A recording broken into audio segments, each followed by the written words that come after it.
Hebrews 3 verse 6. Shema? I didn't go there. I didn't go there. It's already long enough, so I know I ain't want y'all in here passing out on me. Got to do Apostle Paul on y'all. Hebrews 3 verse 6. But Hamashiach as a son over his own house, whose house are we, if we hold fast the confidence and the rejoicing of the hope firm unto the end. Hamashiach as a son over his own house. Anybody see a problem with that? A son is not over his own house. Y'all caught it? Miss Angela knows.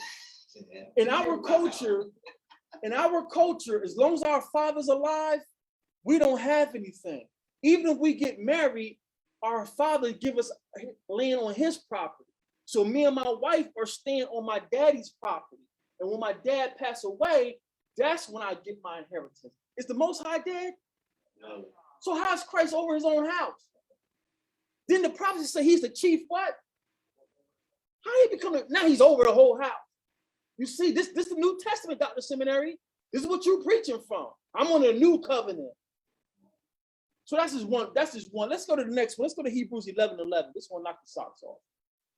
Hebrews 11:11. This is why I can't get no sleep at night. Hebrews 11:11. Shema. Read. Through faith also, Sarah herself received strength to conceive seed, and was delivered of a child when she was past age, because she judged him faithful who had promised. Anybody see a problem with that? Gina, you still on, Gina? Yes, I'm here. It says that Sarah knew he was faithful to give her a baby. What's wrong with that, y'all? She wasn't faithful. She had no faith. First she says, nah, I'm about 90. My time is done. Go ahead and take my maid. And that's what the Most High really means. And I ain't gonna disrespect our ancients. Abraham, okay. And then that was first. Go ahead. Then the second time. Heard the prophecy. It turned around and laughed. Got caught. Because about the king heard. What's he say? I ain't laughed.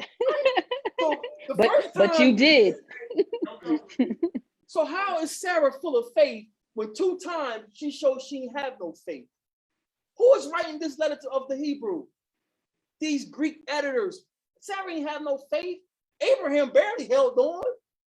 He told Father, Father, you saying a lot. How will I know? We don't know. He said, Father, how will I know? Father had to put Abraham to sleep, and Father sacrificed by himself. When Abraham awoke and seen them smoking meats, Abraham knew what that meant. The Most High said, Abraham, because a covenant takes 2 people. He said, Abraham, I'll put you to deep sleep for a minute. Go ahead and prepare these animals for me. So Abraham cut the animals up, but y'all put him to sleep. Y'all passed through the midst of these animals and set them on fire. When Abraham woke just in time to see him smoking, Abraham said, now I know. Y'all gave him a guarantee. Y'all says, I'm going to enter a covenant with myself. I will destroy myself if I don't bring your seed back to this land. That's what a covenant, that's how serious a covenant is. Me and you in front of these witnesses saying, I'm going to pay him $1,000 in 6 months. And if I don't pay, he can do to me what we did to these animals. That's why your word meant something where we come from. I grew up in the 80s. Y'all remember word is bond. Y'all remember that? My word is, I'm not serious. My word is bond. Our culture, we mean that. Exactly. So Father, Abraham still didn't really believe until y'all gave him that guarantee. I destroy myself before I not bring your sons back. So Hebrews 11:11 talking about Sarah had a lot of faith, and that text has been muddied up, family. Text has been muddied up. Shalaki. Go ahead. Me and Shamaria came across another one that the King James do, that unless you have the understanding of Hebrew, the language or whatever, you're going to be thrown off by King James, because it only calls those are like the European nations, the Gentiles in Genesis. But then when talking about Noah's sons, you know, Shem, Japheth, and Ham, it only says those who came from Japheth are the Gentile nations. But then it separates Shem and Ham. So that kind of almost threw us off. And when you look into the actual like Hebrew word, you'll see that it's the same actual. What was it, Shamaria? Goyim. Or in our language, we would say the Goyah, the Goyah. Yeah, it was like the Goyah, and the Goyah was like for each word of each son, that's what it was actually saying. But for some reason, King James wanted to use Gentiles when talking about Japheth, but not use Gentile when talking about Ham and Shem. So that was kind of interesting. But that's just another one among many to show how the King James can't be the end all be all. You have to take it with a grain of salt. You have to seek the Father in spirit and truth. This thing is spiritual because we're not looking churchy. We don't wear the big church hats no more. We don't go to church dressed in. I'm from old school church. Anybody remember when the ushers used to wear the white dollies? That's where I'm from. My mom and sister used to wear the white. I'm like, I'm embarrassed. We come out of the house. My friends like, where y'all going? Man, I'm getting in the car. Why we don't see you on Sunday? Because I got Sunday school at 10:45. Sunday school gets so that's where I'm from. I'm from the old school church, but you gotta be a Berean because we ain't talking churchy. We ain't bless Jesus, hallelujah. This is spiritual. We're coming back to our covenant. We are the sons of the light. We are the ones teaching truth because we're not in the package that they used to. They're wicked. Okay, we're seeing the end. We're seeing the end wicked. So Barar Shapah is pure speech. I'm going to show you why we can't trust their language. Let's go to Zephaniah. I'm sorry. Let's go to the, for the sake of time, we won't do that. This is the prologue or intro to the book of Sirach, or the Wisdom of Solomon in the Apocrypha. Our elders told us in their intro, they said, forgive us where we fall short, because they translated the record from Hebrew into Greek. And he says, forgive us. He says, for the same things uttered in Hebrew and translated into another language have not the same force in them. So their language is dead and doesn't make sense. You can't see it. So that's what you got to keep in mind. And I gave you an example right here. Anybody know what this word means on the screen? Kata? Kata? Anybody remember? Huh? Did you say sis? Yeah, that's the letter, yeah, child, or that's the letter child or ka, but the word kata, anybody know what it means? I don't know why. I'm probably wrong, but like, seems like cut off. Yeah. That's what this word is kata, and it starts with the tent wall. And in this sense, the tent wall is representing being divided, because in the tent wall is divided by poles. So kata, if I spelled it out all the way, it would be ka, the ta for the mark, and then the ha. So kata means you separated yourself, ta, from the mark of the ha. What's the ha? Spirit or life. So if you separated yourself from the mark of the spirit, what are you doing? You're in sin. That's what the Hebrew word kata means, one of our words. Kata means a sin, a trespass. You separated yourself from the Most High, from the mark of the Most High Spirit. You see how that makes sense? And I was going to say, yeah, the spirit that's been marked for separation, meaning that the reason why I say it that way is because, you know, when Yahushua come back, he's going to separate all the souls from each other. So the spirit that's been, like, you could be here, but be marked for separation now. Exactly. So that's why I like kata, the spirit that's marked for separation, and then you'll be given over to that cross, that skull and the cross right there. You know? See how more serious that sounds than I sin today? No, you separated yourself from the mark of the spirit that's coming. Wouldn't that scare you more? Yeah. What you mean I separated myself from the spirit? The son's coming back in the spirit of Yah, and you separated yourself from him. Opposed to, yeah, I did a couple sins. I did a couple sins today. being marked for separation. That's the depart from me. I never knew you. That's why we got to come back to our language, and that's what we're getting to today, family. So let's go to Malachi 3:6. Y'all good? We got snacks back there. Y'all go eat, huh? Yeah, y'all go eat. Y'all don't sit here and wait to the end of the day. Y'all go chop it up. Y'all need a break? Paul, Stangela, you good? Let's see. See? Hey, Gina, we still got coffee in the bag? No, I don't think so. I mean, it may be. Check it out. But Chef, yeah. can you see if there's coffee in the bag? I'm doing 2 weeks off, man. I'm free of that. Chef, I'm gonna come relieve you soon. I got hooked on that pine needle tea, man. I had 1 cup of coffee, it didn't taste the same. I said, thank you, y'all been delivered. I've been delivered. I've been delivered. That pine needle tea is serious. So now we're about to go into, this is the second half, and now we're going into, should we really worship Christ? All that was the Berean legwork showing you just can't go turn to the book of John and it says, oh, they worship Christ. Slow down. Slow down. Does that agree with prophecy? Did the Most High say that? Did Yeshua himself even say that? Slow down. Just because you turn to a book of Revelation and read it, you ain't killing it. Slow down. Malachi 3:6. For I am Yahweh, I change not. Therefore, ye sons of Jacob are not consumed. I'm the Most High, Yah, I change not. So the question I asked, and the Most High, when he was dealing with me in this class, if the Most High changed not, who did our ancients worship? Who did Adam and everybody before Christ was born, who did he worship? Father. They worship the Father. And he says, I change not. Did he say, worship me, and then when my son comes, now worship my son?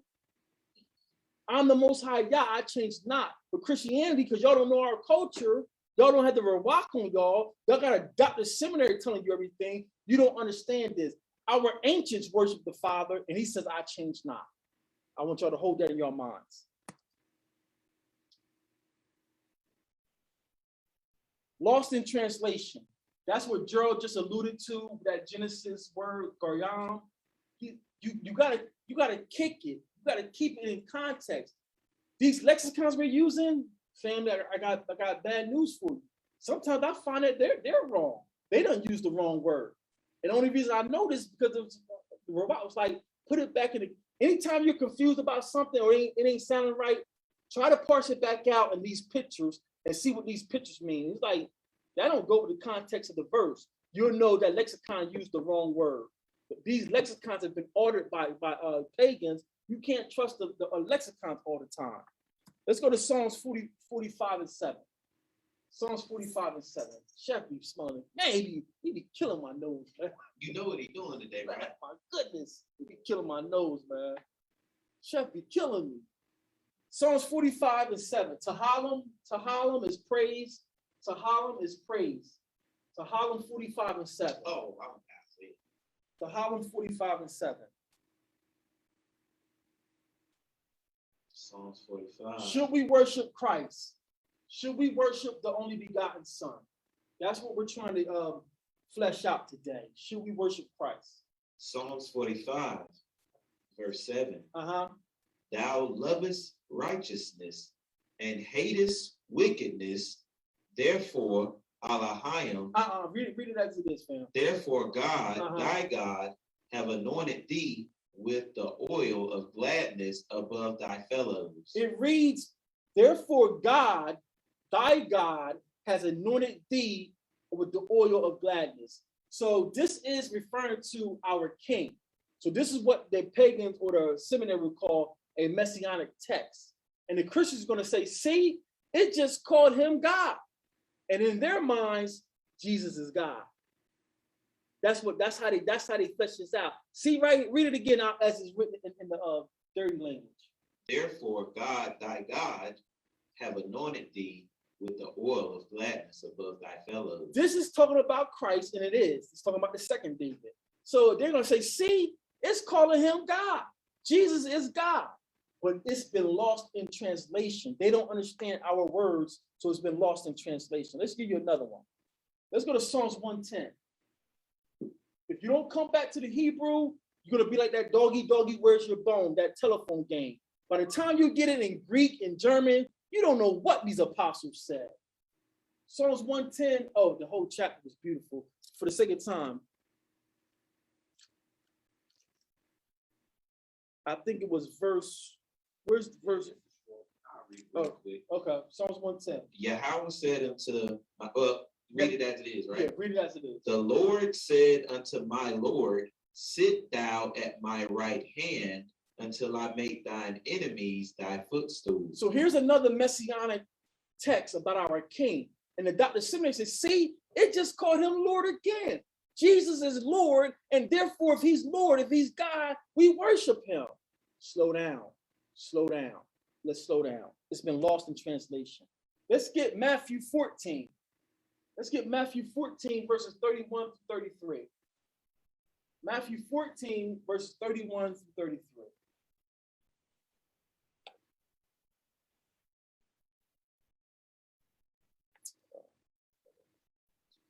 Matthew chapter 14, verse 31. And immediately Jesus stretched forth his hand and caught him and said unto him, O thou of little faith, wherefore didst thou doubt? And when they were come into the ship, the wind ceased. Then they that were in the ship came and worshiped him, saying, of a truth, thou art the Son of God. Thou art God. Thou art the Son of God. Thou art God. Thou art the Son of God. I'm getting ahead of myself. The point I want to make right now for the time being is, it says worship. They worshiped him. So see, we worship Jesus and we worship God. Okay. And I marked here, you're going to see it again, the word worship used in there. And I did this for a purpose. You can write it in your text if you don't mind. And you double check me. The word worship there goes back to the Greek G4352. G4352 is proskuneo. Proskuneo. That's the word there for worship. Proskuneo. G4352. But they're opening up these texts, Israelites and Christians, saying, see, right here it says worship. It says worship. We got 3 scriptures that it says he's Lord. Thy God said to my God, and he's Lord. That's why we worship Jesus. Okay, let's keep going. Let's go to Philippians 2:6. They love this one. Philippians 2:6. They love this one. Dr. Seminary drool when he sees this one. Philippians 2, verse 6. Y'all take your time. We ain't in no rush today. How many people got off Monday? Hallelujah. Man, I didn't realize we've been so busy. Somebody at my job says, I can't wait for the 3-day weekend. I'm like, I try not to talk to him, keep my music on. I said, 3-day weekend. I said, man, whew. I said, I can't wait. I can't wait. So Philippians 2, verse 6, you got it? Shema. Shema. Take your time. Hold on, sis. Hold on, Shemariah. We're going to feast lovely today. We're going to feast on his word, on our culture, on our covenant. We're going to feast on some chicken too, and some fish. Read. Verse 5. Let this mind be in you, which was also in Christ Jesus, who being in the form of God, thought it not robbery to be equal with God. They love to see. He didn't think it robbery to be equal with God. Therefore, he's God and we worship him. Can you drop down to verse 7? Verse 7. Verse 7. But made himself of no reputation and took upon him the form of a servant. Wait a minute, Paul. Jesus thought himself equal to God. He thought it not robbery to be equal with God. And then he made himself a servant. Who is the Most High servant to? You see how that don't make sense? But church in there, pastor tearing it up. Oh, look at him shouting. You just cut your own self, Paul. Paul didn't write that. He thought it not robbery to be equal with God, but then he made himself a servant. Finish that up. And was made in the likeness of men. When was the Most High ever made flesh? Not, you ever seen the Most High in flesh? You see how that don't make sense? There, all you gotta do is keep asking them questions. And the private ones keep talking like, dude, what you said make no sense. Jesus is God, but God never died. What? You said Jesus is God. Okay, so when did God die? Well, he never died. That's what I get from these seminary teachers.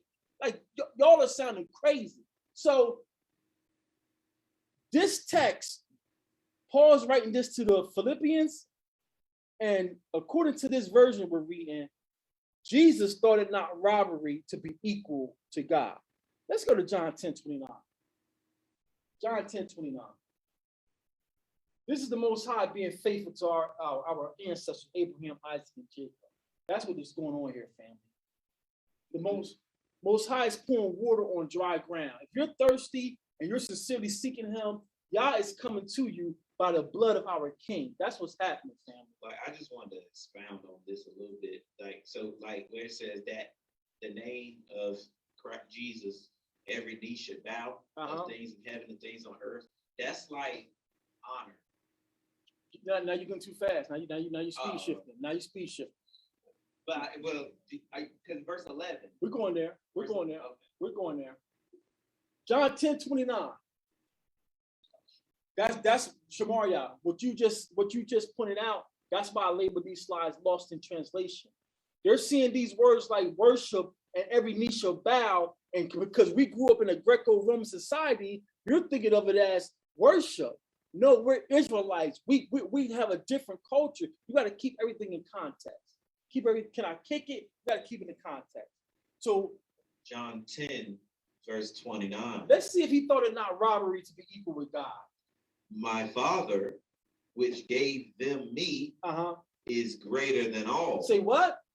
Is greater than all. Is this Jesus talking?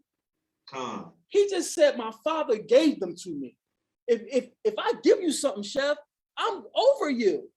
Then he just comes out and tell you, my Father is what? Greater than all. How you say he made himself equal to God? These pagans have altered our elders' writings, family. That's why you up there preaching. And that's why I tell y'all, don't be moved by the, how I'm gonna say this. I'm gonna try to be nice. Don't be moved by the screaming. I get riled up because it's passionate, and that's good. You should be passionate about what you're doing, but don't get swayed by because they're growling and whether they're Israelite or a pastor, you sit there and vet what they're saying. Just because someone's talking loud and then they come at you condescending, you think y'all the Israelites because y'all were in slavery? Don't come at me like that. Present your case. Don't come at me condescending. You think Eve was really talking to a snake? Don't condescend. Present your argument and your witnesses, and I decide for myself. That's how they built their cases. You really think, oh, slow down. You don't want that side of me. I got one speed. It's to annihilate. When you come at me like that, I'm annihilating you. The text says she talked to a snake. She talked to a snake. And then I take you to Deuteronomy.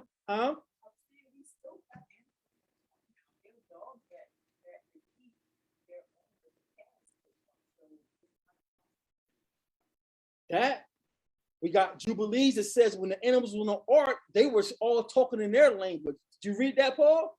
When the animals were on the ark, they were talking in their language. And then, since we got here, let's go to Deuteronomy 12. Come.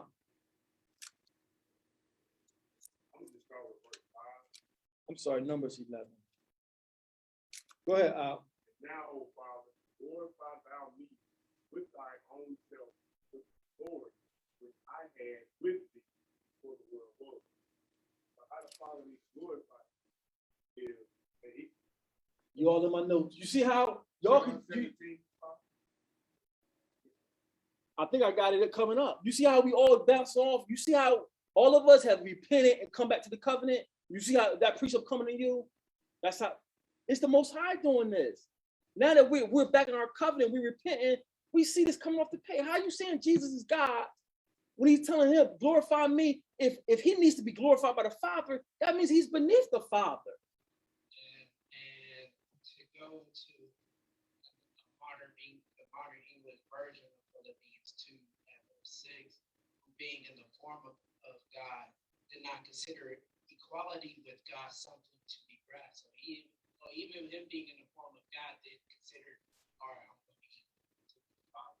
These Greeks, we already read, they smoothing the language. They're adding their little prepositions. All these little ifs and ands, I'm finding from my understanding that a lot of times, I like we said, we see they trying to make it because of how we read, but I'm finding a lot of times you really don't need it there. Like At all. I mean, if I come across it again, I might say something, but I just been finding when it says and them, my father and I, like because Hebrew, you would say that, but we would still know what it means if you get what I'm saying. So we went on a tangent and I opened up a can of worms. So I want to show you something. Because you got Israelites as well saying that that wasn't really a snake she talked to, and that wasn't really a tree they ate from.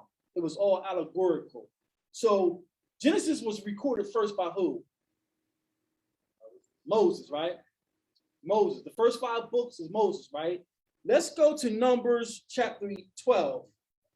Let's go to Numbers chapter 12, and when you get there, let's pick it up at verse 6. Numbers 12 and 6. Because you got people trying to be so deep and trying to impress people. Now you're changing the text and lying on the text.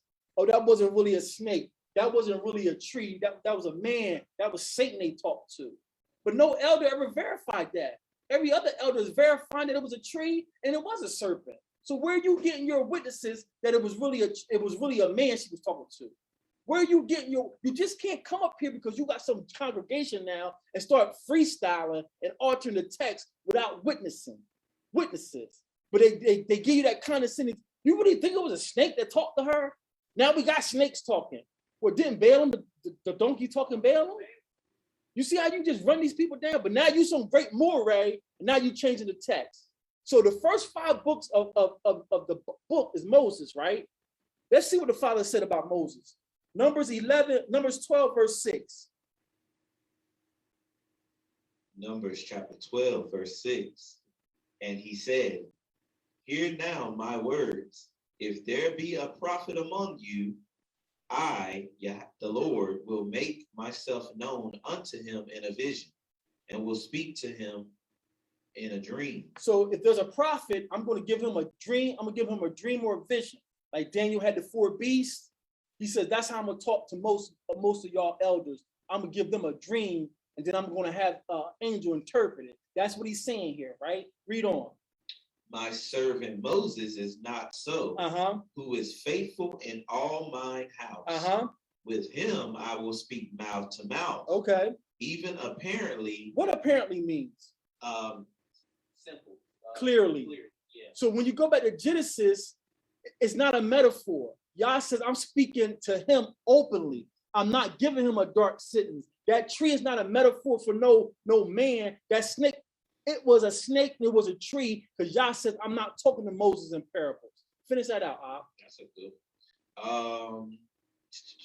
And not in dark speeches, and the similitude of the Most High shall he behold. Wherefore then were ye not afraid to speak against my servant Moses? So that cuts all these brothers out here saying, you really think it was a snake in the garden? You really think it was a tree? Yeah, I do, because my father says he's talking to Moses plainly. He's not giving Moses dark sentences. The prophets got dark sentences, and then he was to tell an angel to explain it to him. That's what you're seeing. That's what it means. Moses not so. He said, Moses is faithful. I'm speaking to him as a man. Go outside, make it right. You're going to find this. That's so. If Moses recorded, it's a tree and a serpent. It's a tree and a serpent. For you to change the text, more rod, Dr. Seminary, produce your witnesses. Stop playing with my nation. Stop playing with my nation. So that was a tangent, but I had to go there because I introduced it, and I'm trying to be responsible when I do things like that. So we just ran down. We found precepts in the Old and New Testament where we find that God said to my God, my Lord said to my Lord. They worshiped him. He thought himself not robbery to be equal with God, but then he himself says, my God is greater than all. These things have been lost in translations Now we got Israelites, Morays, Moravites, rabbis, all these titles mixed with all that. They coming up doing the same thing. They're opening up the text. It's like, see, it's right there.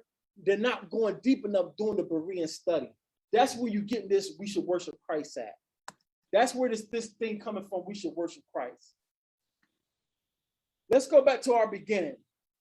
Let's go back to the beginning. Let's go to Exodus 20 and 3. Where we at? Exodus 20 and 3.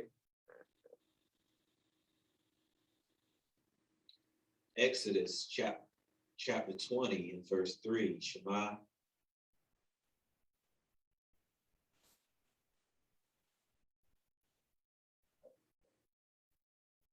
Can y'all see the TV? I feel bad because Chef working in the dark and y'all read it. If you turn the light on, can y'all see? Okay. Y'all want to take a break and eat? Y'all good? We got like about 10 more slides, I think. Y'all all right? All right. So Exodus 20 and 3. Thou shalt have no other gods before me. Now, let me show you how good Yah is. I'm always double checking and triple checking if I missed something. Am I reading this right? Am I reading what I wanted to say? Thou shalt have no other gods before me. Now, it's Strong's H430, and you're going to see Elohim. We don't have any E's. It would be a sound. So Elohim. Thou shalt have no other Elohim before me, right? Keep going, I caught some this morning or last night.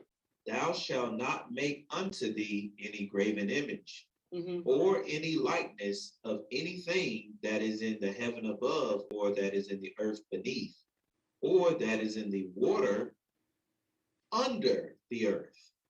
Thou shalt not bow down thyself to them, nor serve them. Aren't those gods? Those are gods, right? So it's like, why did he say gods twice? Thou shalt have no other gods. And then he says idols, because aren't idols false gods? So what's going on here? It's been lost in translations. When you go back to Genesis 23, and he said, you should have no other gods before me. We are gods. We are powers. Yahweh Shai Messiah is a God. He's a power. So the next verse is talking about the false idols, Baal and all the other ones. But the first one is saying, don't put no other one of your nation before me. Yahweh Shai is of our nation. He's a God. Matter of fact, he's our chief ruler. So if you put the chief ruler of the army, because we're the army of Yah, if you put him over the Most High, you just broke the law.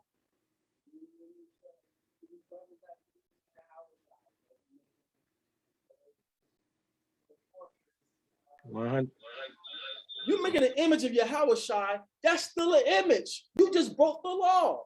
I don't care if you did find it. If I found the ancient relic, I'm still not going to put that down on my shirt. Because I don't want to be in danger of creating an image. But what the Most High revealed to me, he said, did you see that? I was like, yeah, why would you see that twice? Because the next one is talking about the idols of the pagans. But the first one he's saying, none of your people, y'all are rulers. Don't put none of your rulers over me. So when Christ comes, he is our ruler. He's our Allah. We go to him first. He goes to the Father. But don't put him over me because he still has to come to me. He's not equal to me. You see how Christianity got us messed up? Yahweh Shai, Yeshua, he is a ruler. He is an Elohim. If you put him over the Father and give him worship like you worship the Father, you just transgress the law. You just broke Shalaki. And then I think about what you just said based on Exodus 20, verse 4. Where you at? Where you going? Where you were just at Exodus 20, verse 4. Uh-huh. So this was funny about what Christianity has done with Christ, with this Jesus. Not only do they violate that by creating an idol, by making him a god in this Cedar Borges representation, but then they also use something of the earth, the cross, which was made of the tree. Then they also use something of the water, where they use a little fish, the little fish symbol in representation of it. So they did directly, they have an image to represent every direct form of what he said not to do before him. And that fish came from Tertullian. He was the Latin father of the African church. Remember that doggy, where's your bone, that telephone game? I posted on Facebook this week. We don't have to go outside Judea to find our king at all. Our king and the way he wants to live is right in Judea, is right in the elders and when I say the ancients, I mean the prophets, and it's in the elders, the apostles. You just have to come back to your covenant so you can see the parts they alter. If you give him worship that you're supposed to give to Yah, to his son, you just put a God, an Elohim, over the Most High. That's another color. We flowing now. When was Jesus ever called the Most High? Never. I've never. If you find a writing where Jesus is called the Most High, because this Dr. Seminary tried to tell me, and I can show you where Jesus is called Yahweh. I mean, I didn't try to correct you with the Yahweh, but like, ain't no text where Yeshua is ever called Yahweh. These people are running with false religion. So we have a black and white matazawa commandment. The Yiddish will say mitzvah. So matazawa. We have a black and white matazawa that Yah says, don't put no Elohim over me. Don't put no ruler over me. They say a God. Did Yah ever amend this matazawa? Did he ever say, when my son comes, you can worship him? So if Yah never amended this, you can't put another God over him. You can't put another God over him, family. Let's keep going. Now I feel like I'm rushing because I'm getting home. This brother, these are the devil. Chef is terrible, man. I wish y'all was here, family. Chef got it smelling like damn, soul food. Big Mama's house on Sunday. My goodness. He ain't young, he about my age. Sorry, Joe, I love you, brother.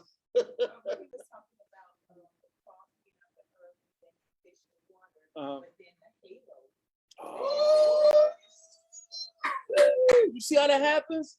So now y'all don't put like and that's supposed to be a sun. So now you know you got the fish, you got the wooden cross. So now you don't put a sun. So you got the heaven above, you got the image, the heaven above, and something in the water. Woo, look at it. See, that's why we all gotta come together. It's just the spirit. That's what happens. We're not smart. Don't get excited. We're not, it's the Rawaks in here, family. I know we don't talk churchy, bless you, son. No. Let's get the spirit. The spirit is wherever you are because you're keeping the commandments. So when you're at your job, the spirit is there. When we come in here, the spirit is here, and that's the proof. Every week is happening. That's a great point, sis. So the Most High never changed this matazawa, this commandment. He never amended it. So we can't put Yahweh Shai, we can't put Christ over him and start giving him worship. Let's get more examples of things being lost in translation. Let's go to Ruth chapter 1, verses 15 through 16. And Yashia, we need you to cross this in the Septuagint when you get a chance. Ruth chapter 1, verses 15 through 16. Should we worship Christ? That's what we're trying to flesh out, family. Shamar, y'all got way ahead of me, but pretty much, and we're going to prove it, pretty much what we do to him, we pay him honor because he outranks us. Anybody know what Ezekiel 37 says? I seen an exceeding great army standing on their feet, the valley of the dry bones. So our nation, we're an exceeding great army, and every army has a general. Who's our general? Yahweh Shah, he outranks us. Not only that, he's the firstborn of every creature. The firstborn of every family, he outranks the other children. So we honor him in his position as our big brother, and he gave his life for us. Sis, what you got there, sis? Leviticus 19.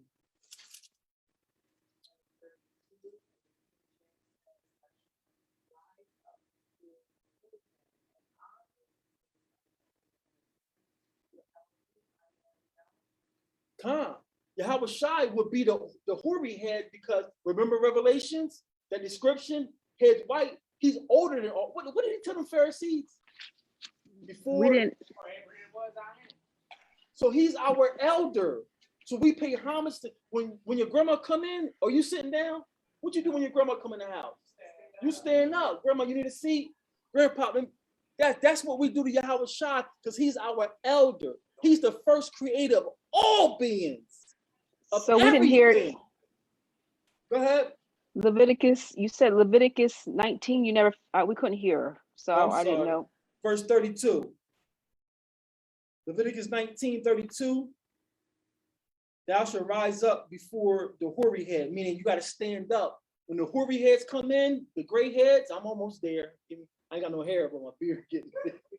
So the Most High is telling us, when your ancients come in, because remember, anybody in their 40s, 50s.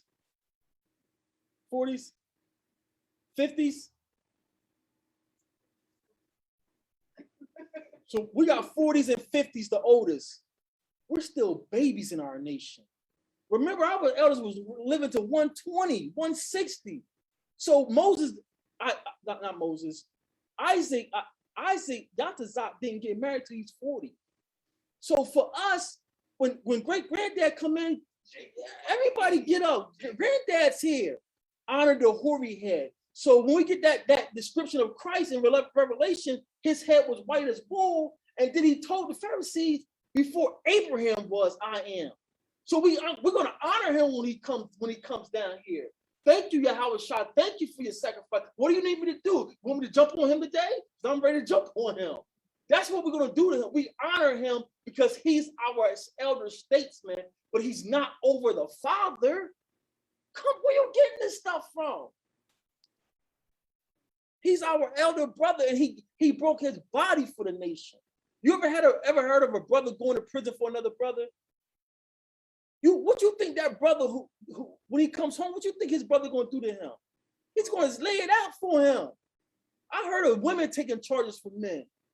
Now my wife, I don't think she built like that.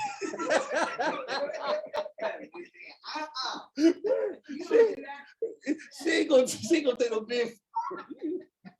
But I gotta eat. I told you, she see them trains come out. I'm gonna change my statement.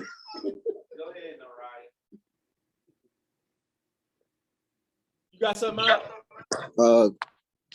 I just wanted to point this out. I was actually reading Daniel before the Zoom started, and I'd heard you use a Greek word earlier regarding to prostrate, and I just wanted to say this because it ties into what you're saying right now.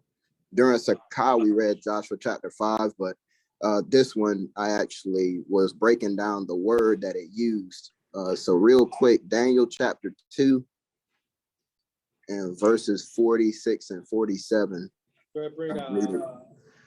So this is when Nebuchadnezzar had the dream, and he had asked his quote unquote wise men to tell him the dream and the interpretation. And obviously they couldn't. So Nebuchadnezzar was going to have all of them killed. So Daniel ended up finding out, and he went to the king and said, give me time.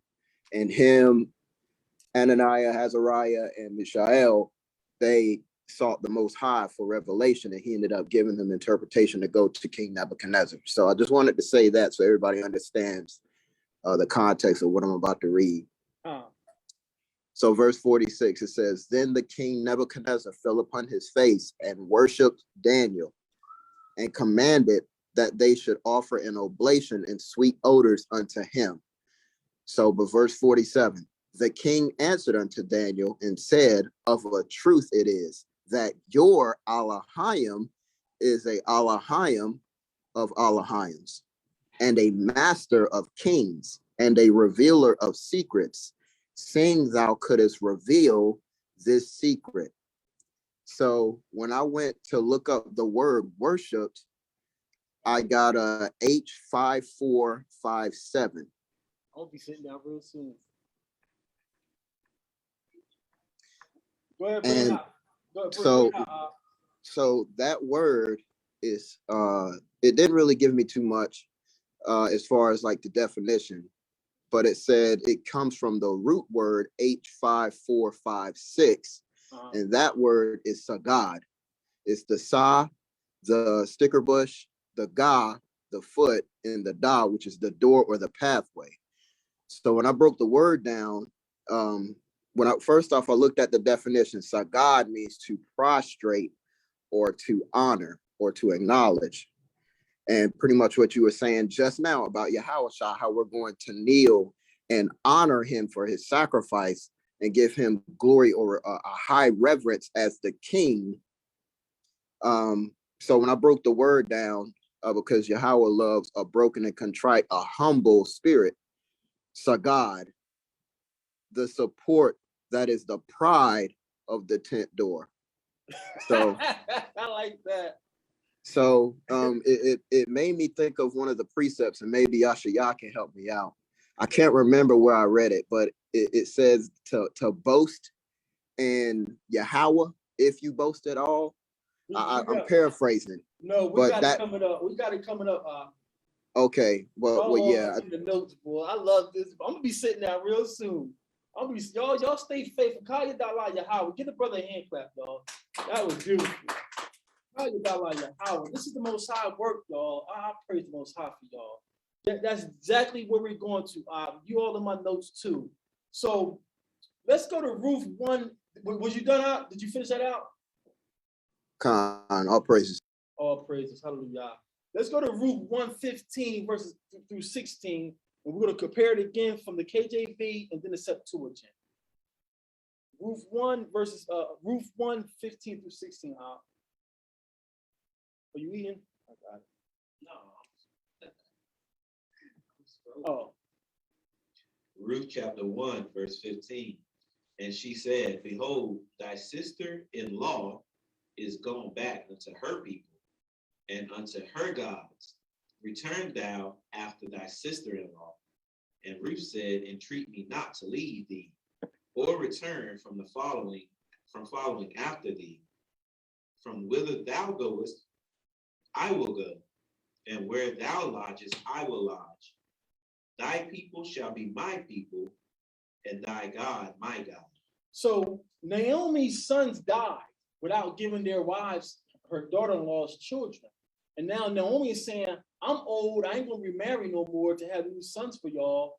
Return back to your people and go back to your mother or your father's house, and maybe someone else will marry you. So Ruth's sister-in-law cried, Oprah, her name in the text is Oprah, but her name is Opah. Oprah listened, hugged Naomi and cried, and she went back to her tribe. Ruth was like, no, Naomi, you my mother-in-law, I love you, and I'm staying with you. Christianity says, see, Ruth was a pagan, she's a Moabite, because it's saying go back to your gods. Lost in translation. Y'all read what you got in the Septuagint.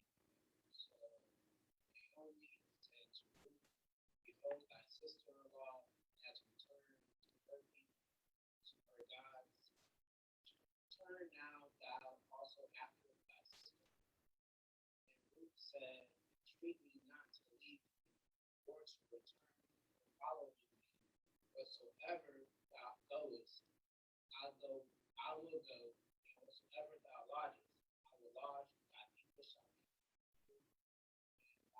thy God, my God. So to see, Ruth was a pagan, and she had other gods. Family, who was Ruth's 29th grandson? Who was Ruth's great 29th grandson? David is her grandson. Hamashiach is her great grand. That's what I was in Europe first about that. Moabites don't have no parents father, so how could he come from that line of Moabites when they pretty much was to that nation? They pretty much cut off from. He says that they can never enter my congregation. Right. So you're telling me that my king's great grandmother can't come fellowship with us? Seminary got these people twisted. So you're telling me the Messiah's great grandma is a pagan and she's a Moabite? No, when we get back home, most of us are Judah. But let's just say for the sake of argument, some of us are Manasseh. Well, we're going back to our gods. We got Sanhedrin. Every tribe has Sanhedrin. You don't go to get judged in Judah if you're from Benjamin. They're gonna be like, what you over here? Where you running from? You're lying what you did. Go back to Benjamin and let his rulers judge you. Alahayim. Think about how far apart they are, like landmass. Right. Like from North Carolina to Virginia. Right. That's how it was over there. You ain't gonna keep going to Jerusalem. You live way up in northern Israel. You have your own judges. There's one big temple when we get back home. That's why we make those 3 pilgrimages. We gotta go to Jerusalem for those big 3. But the other ones, we'll be in our locale among our own priests, our own Alahim, our own judges. They don't understand our culture, family. They need to stay out of our text. Joe, you got something? Yeah, I didn't really hear what Shamaria said. But yeah, I mean, my heart goes out to like our people and honest hearted believers that really think, because again, like you bring it out, it's the language. They read this stuff and they trust in these translations and they read it in the language. They say, see, it says her gods, but not knowing the culture, not knowing the original language and what it means, not even knowing what God really means. You say God to anybody, Yeah. 9 times out of 10, they're gonna think you're talking about worshiping a higher being. You know, they're not gonna think a leader or a ruler over men. You know, they're not gonna think that. So it's like my heart goes out to it. And again, like Shamaria, I think he was referring to earlier about the roof thing. They've been teaching us this whole time that she was a Gentile, and to find out that, I mean, the plains of Moabites, I mean, the plains of Moab, that statement doesn't mean she's a Moabitess. You know, it just means when Israel was in that region for those years that they were there, and then it was divided, you know, she was likely born in that area, just like we are Americans. Right. And they try to label us African American. Well, I'm not an American in my nationality. I was just born here, you know? So They it's never like, changed the name of the city. That's all. They kept it the same name. exactly. That's all they did. Those were Israelites. Moses gave that to the tribe of Manasseh, Ephraim, and what's the other tribe? Had the tribe of Gad. So Ruth is either from Gad, Manasseh, or who? Reuben. She's from one of those 3 tribes. Because we took all that from them, just never changed the name. That's all it is. So if Ruth is a Moabite, our king is fake. He's spotted. He's a spotted lamb. You see how Christianity don't make sense? If Ruth is a Moabite, she can't worship. Ruth birthed Obed birthed Jesse birthed David. That's where you start y'all off. That's the king's starting line. Christianity has got us messed up, family. And you know how we do where we say, you know, everything corroborates with each other. Yeah. See, you could tell the adulteration when you start thinking about it, knowing the law, knowing the language, but for them, this is their way to make it corroborate with their overall message of everybody's included. So you're interpolating stuff. Because you see, you got to see and understand that Ruth was a Moabite. So really, David came from a Moabite. So really, we are the tribe of Judah. No. You see what they You see why I get frustrated with these, but we gotta be patient. All of us got light. Y'all hold your. We gotta be patient, try to win these people now. But then they can start condescending towards us, like we crazy. What are you talking about? You ain't been to seminary, like you. That's what makes. That's when Judah come out of me. Now I gotta give you the business. Y'all.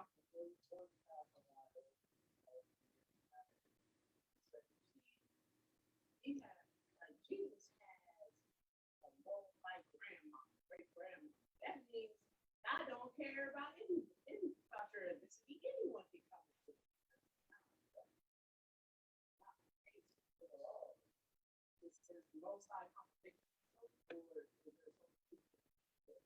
That's what you end up getting. That's what Christianity with their seminary school, they make the Most High Yah and Yahweh Shai sound like schizophrenics.